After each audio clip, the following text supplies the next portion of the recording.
Jamais depuis la création de la sécurité sociale, nous n'avions autant investi dans la santé.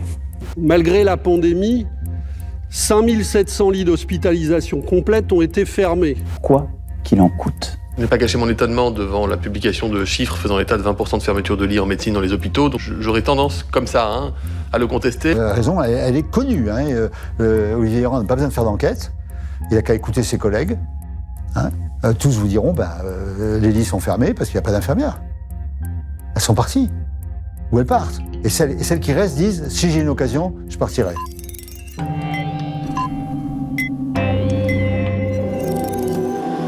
Bonjour à tous. Malgré la pandémie de Covid-19, plus de 5700 lits ont été fermés en 2020 dans les établissements de santé français. On apprend par ailleurs que près de 20% des lits de l'AP-HP sont fermés, principalement par manque de personnel. Olivier Véran vient de commander une enquête pour comprendre pourquoi, et pendant ce temps-là, les soignants continuent à tirer la sonnette d'alarme. Bonjour André Grimaldi. Bonjour. Vous êtes l'un de ces médecins. Vous êtes professeur émérite de diabétologie à la Pitié-Salpêtrière à Paris. Vous êtes également fondateur du collectif Interhôpitaux. Et vous avez publié en septembre un manifeste pour la santé 2022. Et je crois que nous allons pouvoir économiser une enquête à Olivier Véran. Vous savez où sont passés les lits et les soignants. Alors, la question des lits, c'est la question des soignants. Quand on parle de lits dans les hôpitaux, un lit, ça veut rien dire s'il n'y a pas des soignants pour s'occuper du patient qui est dans le lit. Alors, où sont passés les soignants ? Il y a un problème ancien de désaffectation, non pas de la motivation pour devenir soignant. Chaque année, il y a plus de 600 000 jeunes qui postulent soit pour des études de médecine, pour des études d'infirmière. Et, grand paradoxe, dans les 5 ans qui suivent le diplôme d'État d'infirmier, un tiers change de métier. Cesse d'être un soignant. Cesse d'être un soignant. Un tiers. Dans les 5 ans. C'est énorme. La fuite actuelle dans les hôpitaux, elle n'est pas fondamentalement due au Covid. Elle est due à la dégradation des conditions de travail et à la perte de sens du travail. Alors, il y a eu un espoir avec la première vague du Covid, où la population s'est regroupée derrière les soignants, où enfin, on avait les soignants au service du public et les gestionnaires au service des soignants. Ce qui est la logique d'un système public. Puis on est revenu au système antérieur, où les soignants sont au service de la gestion et de la rentabilité, où on est comme dans une entreprise, où le soignant peut être déplacé d'un jour à l'autre, où les horaires sont variables, où il y a une perte de sens du métier et une profonde déception, d'où le départ. En fait, les vannes du « quoi qu'il en coûte », elles ont été fermées. Elles ont été fermées et surtout, on est revenu à une gouvernance d'entreprise. On n'est pas revenu à une gouvernance qui est les gestionnaires sont au service des soignants, qui sont au service des patients. On est revenu à un système inverse. Il faut être rentable. Donc, quand vous perdez, un jour vous êtes dans le service de diabétologie, le lendemain vous êtes en service de cardiologie parce qu'on manque d'infirmières. Un jour vous commencez à 8h et puis le lendemain vous commencerez à 14h. Et puis vous avez 2 heures de transport quand vous habitez la région parisienne ou les grandes villes, que vous ne pouvez pas suivre le patient jour par jour, mais vous le voyez un jour, puis vous serez ailleurs après, ou bien vous serez en repos, puis vous le reverrez peut-être une fois. Bon, tout ça perd un sens complet, c'est chaotique. Vous changez de métier, vous dites ce pourquoi j'ai fait ce métier, c'est pas ça. En gros, ce qu'on entend comme phrase, c'est je veux pas couler avec le bateau. Puis il y a un cercle vicieux qui s'est instauré. C'est-à-dire que vous arrivez, normalement, il y a une infirmière pour 12 lits. Vous arrivez, il manque une infirmière parce que congé maternité, parce que maladie, parce que vous vous retrouvez avec 15. Vous dites que les conditions de travail donc se dégradent. À un moment donné, j'en peux plus. Donc voilà, la raison, elle est connue. Olivier Véran n'a pas besoin de faire d'enquête. Il n'a qu'à écouter ses collègues. Tous vous diront, les lits sont fermés parce qu'il n'y a pas d'infirmières. Elles sont parties. Ou elles partent. Et celles qui restent disent, si j'ai une occasion, je partirai. Et même beaucoup de médecins sont aussi dans cet état-là, notamment les urgentistes. Ce qui fait que des services d'urgence ferment. Et après, on est dans le cercle vicieux. Quand le service d'urgence a fermé, ou a fermé la nuit, les malades vont à 50 km dans un service d'urgence, Rennes par exemple, qui va cumuler tous les patients de la région. Comme on n'a pas de lit, puisqu'on est sur une chaîne de production, on a fermé beaucoup de lits, comme vous vous rappeliez, encore 5700 l'an dernier, eh ben, ils sont sur des brancards. Et quand vous accumulez les patients sur des brancards, vous êtes dans un capharnaüm effrayant, vous ne pensez qu'à une chose, je ne peux plus rester là-dedans. Donc en fait, l'hôpital français manque de bras. Bah oui, manque. Alors, les bras sont au mauvais niveau. On a une suradministration, en général, dans la santé. Et à l'hôpital, il y a plus de 100 000 administratifs, plus que de médecins. Donc on a un tiers de plus d'administratifs que l'Allemagne. Et alors on a un millefeuille bureaucratique à la française fantastique. Moi, quand j'étais jeune, il y avait 3 niveaux. J'avais le service, l'hôpital, l'assistance publique. Maintenant, il y a l'unité, le service, le pôle, l'hôpital, le regroupement d'hôpital, l'assistance publique. Tout ça, c'est des directeurs adjoints, des secrétaires, des réunions. Et au fond, ceux qui sont les plus malheureux à l'hôpital sont ceux qui s'occupent des malades. Puis il y a tous les autres qui sont en réunion. Bon, donc là, il y a... pour comprendre ça, dire comment ça se fait qu'on en est arrivé là, c'est qu'on a introduit une logique marchande. L'hôpital est une entreprise commerciale qui vend quoi? Qui vend des séjours. C'est la tarification à l'acte. Oui, la tarification à l'activité. Tarification à l'activité, c'est on tarife des séjours, donc il faut vendre des séjours. Alors il faut que les séjours soient le plus rentable possible, donc le plus court possible. Donc il faut faire marcher la machine. Et puis il ne faut pas trop dépenser. Et comment on fait pour pas trop dépenser? 1, on investit beaucoup moins, l'investissement a chuté et l'avenir donc est menacé. 2, on diminue le personnel. On ne remplace pas les congés maternité. Ceux qui ont des RTT en retard partent en retraite et puis on les remplacera qu'après 6 mois après leur départ en retraite. Donc on dégrave les conditions de travail parce qu'on pense qu'on est sur une chaîne de production et qu'une infirmière peut être mise là ou là ou là sur la chaîne. Donc on a eu une espèce de suradministration sur une logique commerciale. Un truc fou, quoi. Qui vous donne le sentiment que vous avez tous les travers de la marchandisation et tous les travers de la bureaucratie. Vous cumulez ça. Ça coule. Bon, et ça coule. Et à un moment donné, ça casse, cette histoire.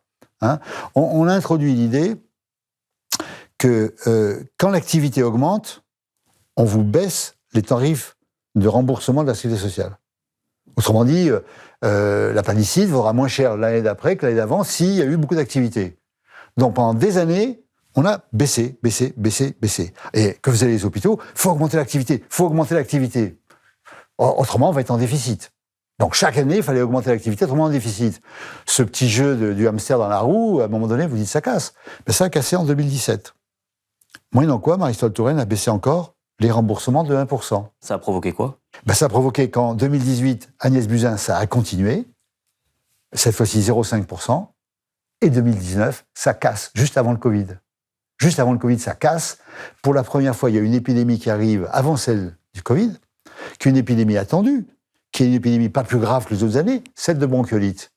Novembre 2019, les réanimations pédiatriques de l'Île-de-France sont totalement débordées.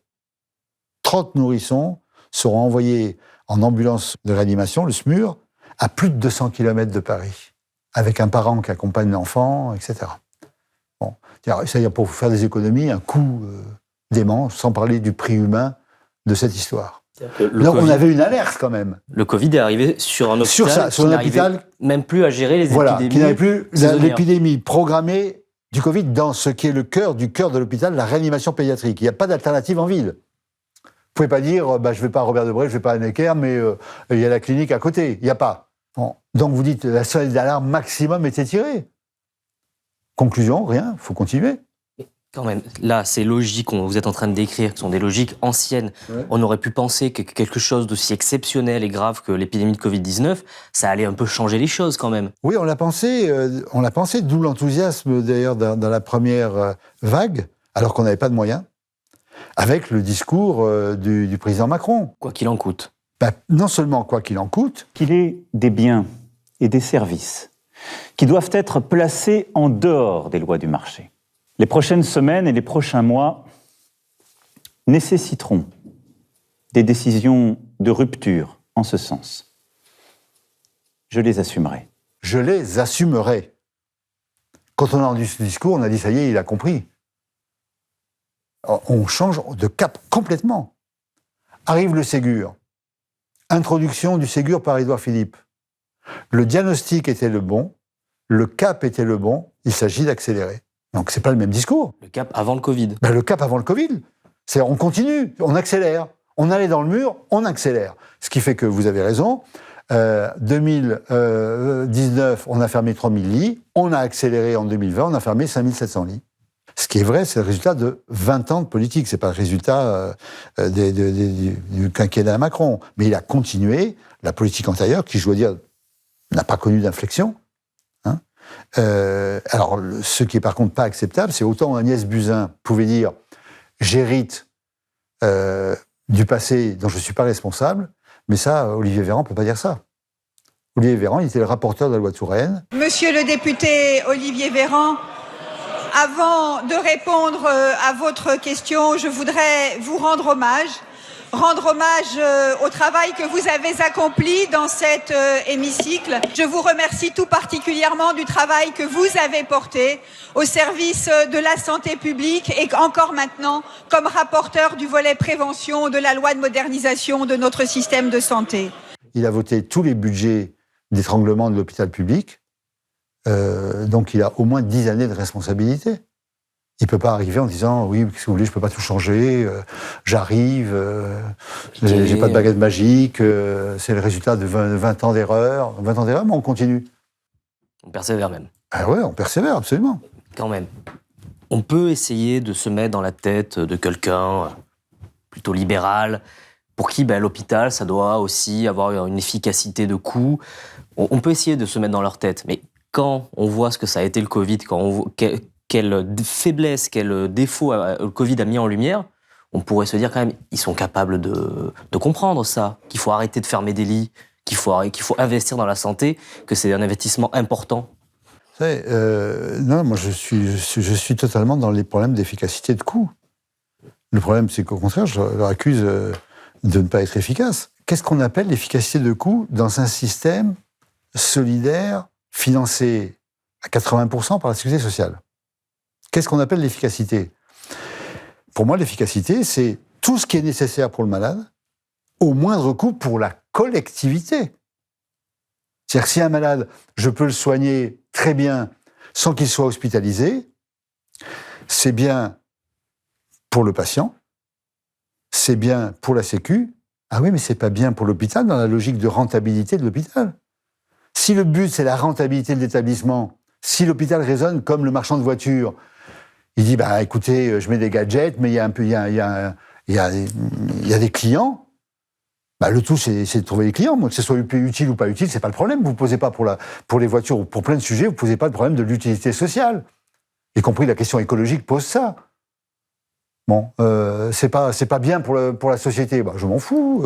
S'il y a des clients que ça amuse d'avoir, je sais pas quoi, moi, des gadgets, des télévisions dans leur voiture, très bien. Est-ce qu'il y a un marché? En santé, c'est pas ça. C'est la communauté qui prend en charge. Donc, tout pour le patient, au moindre coût. C'est pas ce que fait l'hôpital du tout aujourd'hui avec la tarification à l'activité. C'est quels sont les créneaux rentables et faits de marché. On m'a dit, on peut bien hospitaliser les malades quand même. Moi, j'ai vu un malade qui avait un cancer du pancréas, des glycémies très élevées, 4 grammes. On me l'envoie en consultation. N'importe qui l'hospitalise. Je dis, mais je vois que le malade, il en a marre de l'hôpital. Il peut comprendre, il est entouré. On lui apprend à faire ses piqûres, on lui apprend à faire des contrôles avec l'infirmière. Et puis, on va le suivre en télémédecine. Il m'envoie ses résultats, je communique avec lui. Oui, mais l'hôpital a gagné le prix de la consultation, 50 €. J'ai mis l'hôpital en déficit. C'était bien pour le malade, c'était bien pour la Sécu, c'était pas rentable. Donc, on a eu pendant 10 ans des injonctions des directeurs, augmenter l'activité, hospitaliser, faites sortir, et réhospitaliser s'il faut. Hein, donc, on fait marcher la machine. Hein. Moi, un directeur d'un hôpital privé me disait, je ne suis pas là pour défendre la Sécu. On me donne un outil, la tarification d'activité, je la fais marcher.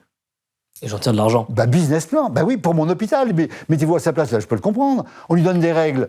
S'il ne fait pas marcher ça, s'il fait comme moi, il va entrer en déficit et il va supprimer du personnel. Bon, moi-même, j'ai fait des hôpitaux de jour en série parce qu'il fallait défendre le budget. Puis quand le directeur nous a fait citer, j'ai dit, oh là là, on était trop loin. Bon, et puis on se fait reprendre par la Sécurité sociale qui fait des contrôles, du coup. Alors, le contrôle, vous avez fait un hôpital de jour pour des plaies du pied diabétique. Ah oui, mais non, quand même, c'est assez trop. Le malade, il reste qu'une demi-journée, il reste pas la journée. Alors, question du médecin conseil qui fait le contrôle. Est-ce que vous faites une résonance magnétique? Une IRM? Non. Oh, c'est dommage, autrement, je cochais la case, c'était bon pour vous. Alors, pour faire fonctionner, vous avez comme ça des contraintes. Il faut demander des examens. Demandons des examens. Ils ne sont pas utiles, ça fait rien, oui, mais ça permet d'être dans la case pour toucher l'hôpital de jour et les 2000 € qu'on va toucher. Donc, c'est pas efficace. Ce système business dans un système solidaire, c'est pas efficace. Ça entraîne un gaspillage incroyable et un épuisement aussi des infirmières. Parce qu'on a augmenté à ce petit jeu-là l'activité et on a augmenté les factures à la sécurité sociale au maximum, 15% en 10 ans. Ah, mais le personnel soignant, lui, on ne l'a pas augmenté. À la fin, vous cassez la machine. C'est complètement aberrant, en fait. L'hôpital public doit se rentabiliser sur la Sécu. Exactement. Chaque année, les directeurs et avec les médecins font en sorte d'essayer de couler la Sécu. C'est pour ça qu'on a mis un système en place qui est plus vous montez l'activité, plus on vous baisse les tarifs. Donc c'est un truc fou. Comprenez? Parce que si vous faites juste ce qu'il faut, vous ne mettez pas plus de stents coronariens que nécessaire. Mais vos collègues des autres hôpitaux, eux, il faut marcher l'activité. On vous baisse les tarifs. Et quel est le dindon de la farce? C'est vous. Donc vous dites, je fais comme les autres. Allons-y. Donc on est à la fois dans une médecine de carence maintenant, d'austérité et de manque, de pénurie, et en même temps de gaspillage. On a une médecine surprescriptive. On prescrit plein d'examens. Les consultations sont très mal payées chez le médecin généraliste, 25 €. Donc, il peut vous voir 15 minutes. Mais si vous voit 15 minutes seulement pour échanger et vous dites j'ai attendu une demi-heure en salle d'attente, ça sert à quoi? Alors, il va y avoir la télémédecine, comme ça vous n'attendrez pas, mais ça se termine par une ordonnance assez longue. Prise de sang, contrôle, etc. Puis on se revoit. On dépense 100 millions d'euros pour doser la vitamine D. Voilà. Donc ça explique une chose, c'est que la France est parmi les pays qui dépensent comme les pays riches. C'est pas vrai qu'on dépense plus que les autres, on dépense beaucoup moins que les USA, qui eux... Et moins que les Allemands? Moins que les Allemands. On dépense comme la Belgique, comme le Canada, comme les pays riches, c'est-à-dire autour de 11% du produit intérieur brut. On dépense 20% de moins que les Allemands si on chiffre en dollars ou en euros par habitant. 20% en moins. Beaucoup moins que la Suisse. Mais dans cette dépense, nous, on a des salaires d'infirmières dramatiquement bas. Avant le Ségur, on était en 28e position sur 32. Position honteuse de l'OCDE. Après le Ségur, on est passé à 16e, c'est-à-dire une position médiocre. Mais par contre, en frais de gestion, on est très au-dessus. On est juste derrière les Américains. Et en médecine prescriptive, on est aussi en surprescription. Donc voilà, on a un système. Alors on a choisi. Alors la logique de ce système, c'est au fond de libéraliser en donnant de plus en plus de possibilités. Alors à ce moment-là, aux assureurs privés et à vous-même de payer de votre poche, ou comme aux USA, et de dire La finalité, c'est ça. Oui, la logique générale, c'est ça. La logique générale, c'est que là, on met une contrainte budgétaire de type étatique qu'a instauré Juppé en 96, et puis une logique commerciale avec la taxation d'activité. À un moment donné, ça ne tient pas, il faut savoir ce que vous voulez. Nous avons aussi soutenu nos soignants qui ont tant donné durant la crise et éprouvent aujourd'hui une légitime fatigue. Ils ont été augmentés de 200 à 400 € net par mois en moyenne. Si je me fais un peu l'avocat du diable, quand même, est-ce que vraiment rien n'a été fait? Je pense notamment la fin du numerus clausus, par exemple, le Ségur. Ok, 10 milliards, les infirmières passent de 28 à la 16e position au niveau des salaires. Est-ce que ça, c'est vraiment rien? Ou est-ce que ça a quand même participé à améliorer un peu la situation? Non, mais il y a plein de choses qui sont pas rien, mais il y a la philosophie générale qui change pas. Pour ce qui est du Ségur, c'est typique. Le Ségur, il aurait dû s'appeler un Grenelle. C'est-à-dire, il y avait une négociation sur les salaires Je vous ai dit le retard, 28e position. Bon, on est passé à la 16e. On peut dire que c'est pas rien, 10 milliards. Hein, il n'y a aucun mouvement de grève qui avait obtenu ça auparavant. Par contre, sur la logique générale du fonctionnement, gouvernement, hôpital d'entreprise, hein, budget fermé, alors qu'on a bien été obligé d'être ouvert pendant le Covid, mais budget fermé qu'on a remis en place, tarification d'activité, gouvernance d'entreprise. Alors on fait des discours, mais on laisse tout en place. Les strates, le millefeuille bureaucratique, rien n'a changé. Donc, en termes de politique de santé, le Ségur, c'est rien. Ajoutons que on n'allait pas changer de politique de santé dans un colloque qui, par télévision, qui durait un mois. Bon, c'est un grand changement, hein, qu'il aurait fallu annoncer. Et puis alors là, on a une méthode à la française qui consiste à mettre des gens qui sont tout à fait pour une vision complètement libérale, d'autres pas du tout sur cette position. Puis après, on prétend faire une synthèse. Et en fait, on aménage. On fait des petits aménagements. La voie médiane. Ouais. Voilà, des petits aménagements. Mais en fait, après, ça marche tout seul. Hein, parce que quand les infirmières partent, voilà. Le numerus clausus, on a élargi à juste titre. On n'a pas supprimé la sélection. On a élargi. On est passé de 7 000, 8 000 à 10 000. Ce qui est bien, parce qu'inversement, jusqu'en... début des années 2000, on a serré, on était passé de 8 000 à 3 500 médecins admis aux études de médecine. Bon. Après, on a récolté la pénurie. Ça faisait consensus droite-gauche. Donc là, c'est bien d'avoir fait ça. Ça mettra 10 ans pour donner des effets. Et peut-être qu'on verra les syndicats de médecine libérale hurler à la pléthore comme ils ont hurlé avant. Hein, parce qu'ils ne voulaient pas qu'un certain nombre de tâches médicales soient faites par les infirmières, il fallait que ce soit tout par les médecins, donc on parlait de pléthore médicale et on ne voulait pas lâcher le client. Bon. Vous avez l'impression que le gâteau serait moins gros? Exactement. Il y avait un qui avait dit ça de manière horrible, qui était le président du syndicat des gynécologues obstétriciens libéraux, qui avait dit si les Françaises ne veulent pas payer des dépassements d'honoraires, elles n'ont qu'à aller en clinique se faire soigner par les médecins à diplôme étranger. Voilà, donc l'idée c'était, si on n'est pas nombreux sur le marché, on pourra faire les dépassements d'honoraires. Votre livre, c'est un manifeste, il y a 3 parties. Il y a l'état des lieux de comment ça s'est passé la gestion du Covid, il y a un retour en arrière sur comment on en est arrivé là, et puis il y a regarder devant soi. Et donc vous arrivez avec un certain nombre de propositions, au nombre de 10. Donc là, on a vu tout ce qui n'allait pas. On a vu tout ce qui n'allait pas avant, tout ce qui n'allait pas pendant la crise du Covid. Donc maintenant, s'il fallait changer des choses, qu'est-ce qu'il faudrait faire? C'est toute une politique. Hein. Oui, le sujet est large. Mais si vous me disiez trois choses à changer. Et 3 principales mesures. Premièrement, il faut réviser comment on finance notre système de santé. La tarification à l'activité et le paiement à l'acte en ville, la tarification à l'activité à l'hôpital, ne sont pas adaptés au suivi des patients chroniques, 21 millions de personnes. Ne sont pas suivis, adaptés aux missions de santé publique. Typiquement la vaccination. Hein, on a été dans l'aberration jusqu'à payer à l'acte chaque vaccin dans les vaccinodromes au début.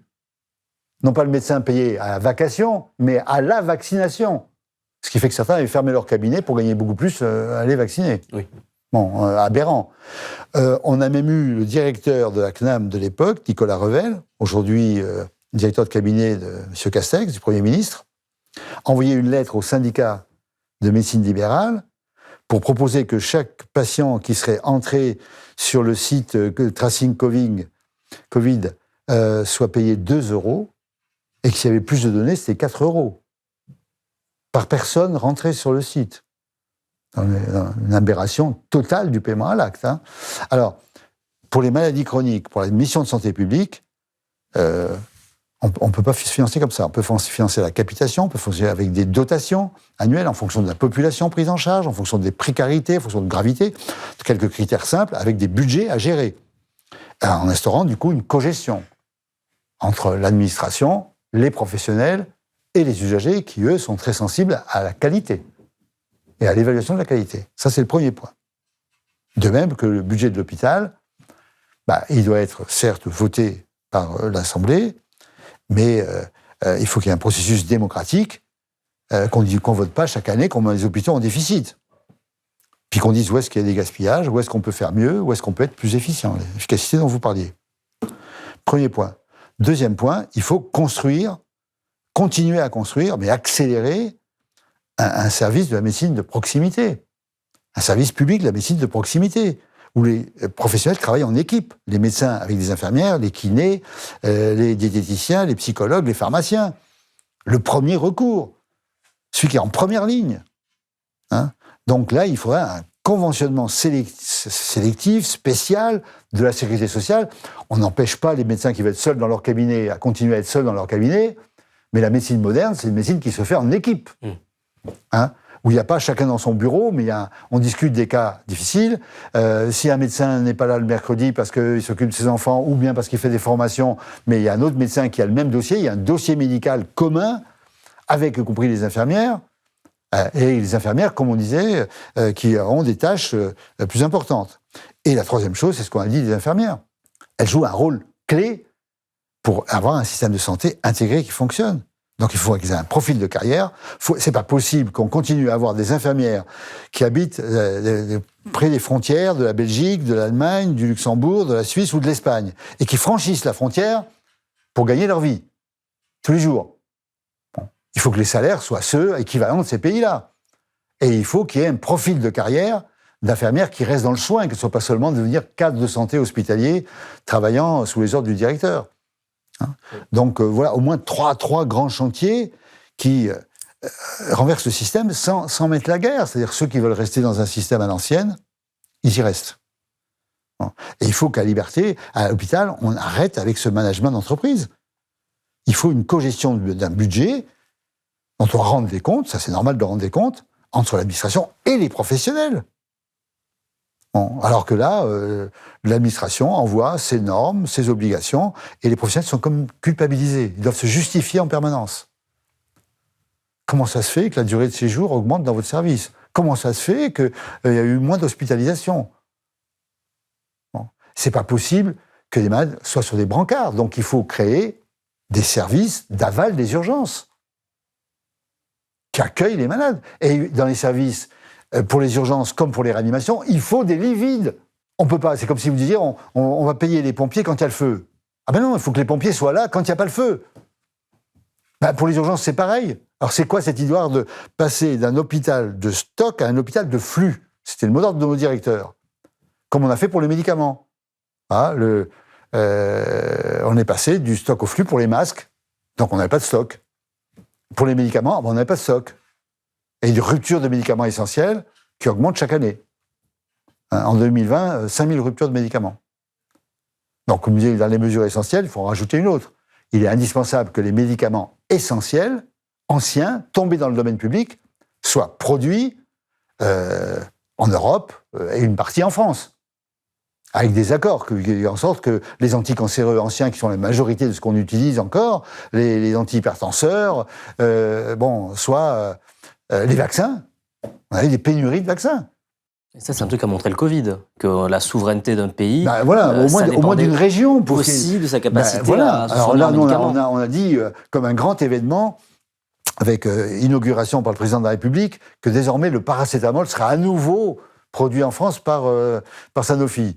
Tout le monde a vu durant cette crise que des médicaments qui paraissaient usuels n'étaient plus produits en France et en Europe. Tout le monde l'a vécu.